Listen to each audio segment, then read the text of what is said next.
um dos maiores genocídios do Brasil, que foi lá na cidade de Barbacena, em Minas Gerais. E a gente acha até cômico essa metáfora, porque o Holocausto, a gente liga à Segunda Guerra Mundial, Sim. na Europa, e a gente fica pensando, e o que isso tem a ver com o Brasil? Né? E muitas mortes, o que isso tem a ver com o Brasil também? E é justamente uma metáfora porque mais de 60 mil pessoas morreram em 80 anos, né? Então tem 8 décadas aí de vidas. Basicamente, o livro fala de um hospital chamado Colônia, era um hospital psiquiátrico da época, então a gente já tem aí um período em ditadura também, que as coisas já não eram fáceis em relação aos direitos humanos, ao tratamento das pessoas. Praticamente não existia. Não existia, humanos, né, basicamente, né? Até porque o castigo que eles colocavam, né, essa violência já era também eletrochoques, toda essa violência, essa falta de respeito com as pessoas. Então, quando a gente falava de pessoas com problemas psiquiátricos da época, eram bem mais marginalizados e historicamente falando, não precisava nem ser pessoas com problemas psiquiátricos, então eram moradores de rua, pessoas tímidas, com problema de se entrosar ali na sociedade, na família. Mulheres que engravidavam, isso, né? mulheres divorciadas, desquitadas também. Então é bizarro quando a gente olha para isso hoje. E ela quis retratar nesse livro que a gente tem muito essa coisa de relembrar para nunca esquecer, para que não se repita, né? A memória está aí justamente para isso. E é um livro bem completo, para fácil leitura, até mesmo de quem não é da comunicação, para a gente entender um pouquinho mais de como isso se dá, de como eram os maus tratos, de como o Estado também fechou os olhos na época. Sim. Corpos que eram vendidos para estudo em universidades do exterior e tudo isso sem nenhum tipo de regulamentação, sem considerar direito das pessoas que estavam lá.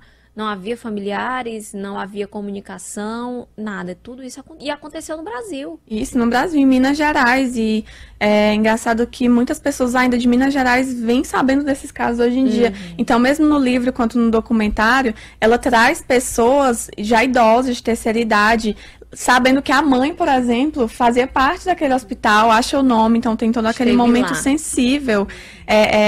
A pessoa volta até a ser criança, uma criança também vulnerável, com aquela sensação de abandono, de que a vida toda foi uma mentira até. E a gente prestar bastante atenção, é bem tocante, às vezes dá aquele embrulho no estômago até pelas fotos também, porque não era um cenário bonito de se ver, então não tem o que suavizar para mostrar para as pessoas. E aí que a gente também fala dessa questão da reforma psiquiátrica, que foi ocorrer lá para os anos 70 e 80, e onde a gente tem a presença da Anice da Silveira, né, que foi uma grande médica psiquiátrica que revolucionou e que graças a ela tem toda hoje uma diferença no tratamento com pessoas clínicos, né, essa questão da terapia mais humana, com empatia, com animais, com a natureza, com a arte. Contra a lobotomia, contra a eletrochoque, contra todas essas...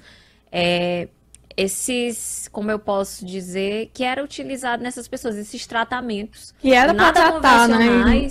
Não tratava. Utilizados nessas pessoas.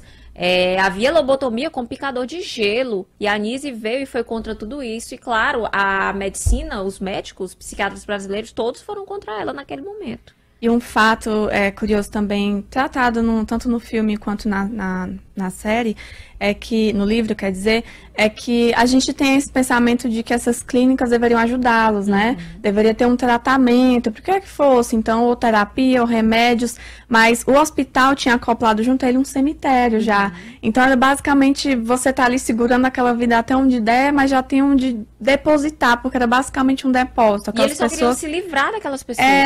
Eram pessoas que não viviam mais, eram vazias, em condições desumanas, e era uma mistura, né, porque era dividido os pavilhões, as alas entre mulheres, homens e crianças, mas eles conseguiam ficar entre si. Então, e ficavam amontoados, né? Amontoados, no frio, por exemplo. Minas Gerais teve os seus períodos muito frios, ainda mas que na época eles tinham que se juntar, amontoar um em cima do outro para dormir, e os que ficavam embaixo morriam asfixiados.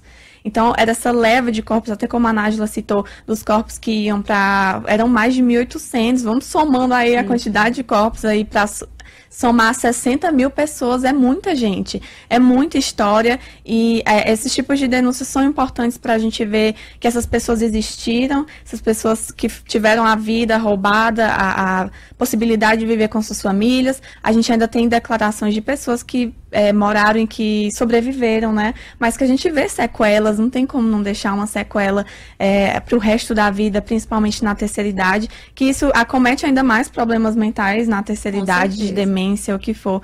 Então, a gente fala bastante de pessoas importantes como a Anice da Silveira, como a repórter Daniela Arbex, de trazer esses temas importantes para a gente aprender sempre mais. E eu deixo como indicação lerem o livro e também assistirem o documentário. E respeitarem as pessoas que têm algum tipo de problema emocional. Isso aí.